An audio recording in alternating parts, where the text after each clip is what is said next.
TOGAF, The Open Group Architecture Framework, ialah metodologi arsitektur perusahaan yang menawarkan kerangka kerja tingkat tinggi untuk pengembangan perangkat lunak perusahaan.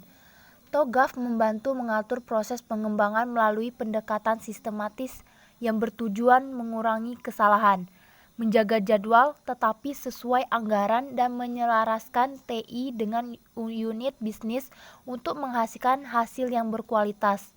Open Group mengembangkan TOGAF pada tahun 1945 dan pada 2016 80% perusahaan Global 50 dan 60% perusahaan Fortune 500 menggunakan kerangka itu. TOGAF gratis bagi organisasi untuk digunakan secara internal, tetapi tidak untuk tujuan komersial. Namun, bisnis dapat memiliki alat perangkat lunak atau program pelatihan yang disertifikasi oleh The Open Group. Saat ini ada 8 alat TOGAF bersertifikat dan 71 kursus terakreditasi yang ditawarkan dari 70 organisasi.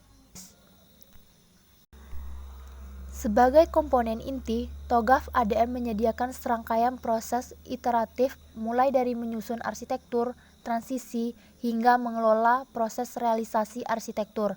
TOGAF ADM terdiri atas beberapa tahapan sebagai berikut. Yang pertama, preliminary phase. Fase ini mencakup aktivitas persiapan untuk menyusun kapabilitas arsitektur termasuk kustomisasi TOGAF dan mendefinisikan prinsip-prinsip arsitektur.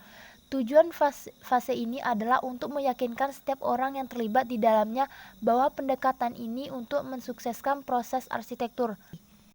Kemudian yang kedua, tahap A, arsitektur vision.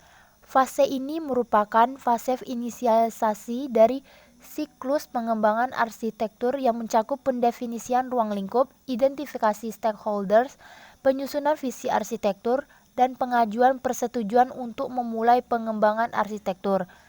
Beberapa tujuan dari tahapan ini adalah: yang pertama, menjamin evolusi dari siklus pengembangan arsitektur mendapat pengakuan dan dukungan dari manajemen enterprise.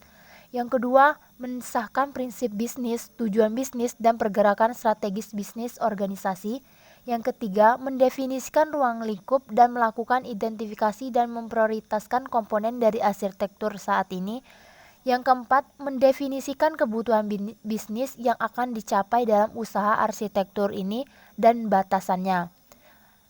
Yang kelima, menghasilkan visi arsitektur yang menunjukkan respon terhadap kebutuhan dan batasannya.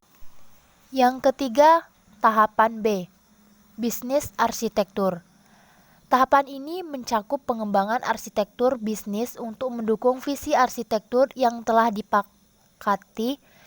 Pada tahap ini, tools dan metode umum untuk permodelan seperti Integration Definition atau IDF dan Unified Modeling Language atau UML bisa digunakan untuk membangun model yang diperlukan.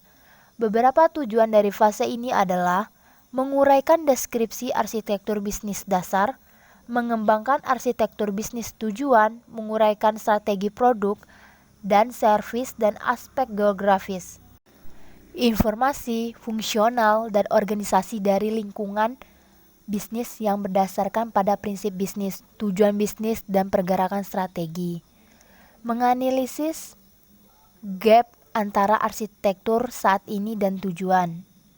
Memilih titik pandang yang relevan yang memungkinkan arsitek mendemokan bagaimana maksud stakeholder dapat dicapai dalam arsitektur bisnis. Memilih tools dan teknik relevan yang akan digunakan dalam sudut pandang yang dipilih. Yang keempat, tahapan C, Information System Arsitektur. Pada tahapan ini lebih menekankan pada aktivitas bagaimana arsitektur sistem informasi dikembangkan. Pendefinisian arsitektur sistem informasi dalam tahapan ini meliputi arsitektur data dan arsitektur aplikasi yang akan digunakan oleh organisasi. Arsitektur data lebih memfokuskan pada bagaimana data digunakan untuk kebutuhan fungsi bisnis, proses, dan layanan. Teknik yang bisa digunakan dengan yaitu IR diagram, class diagram, dan object diagram.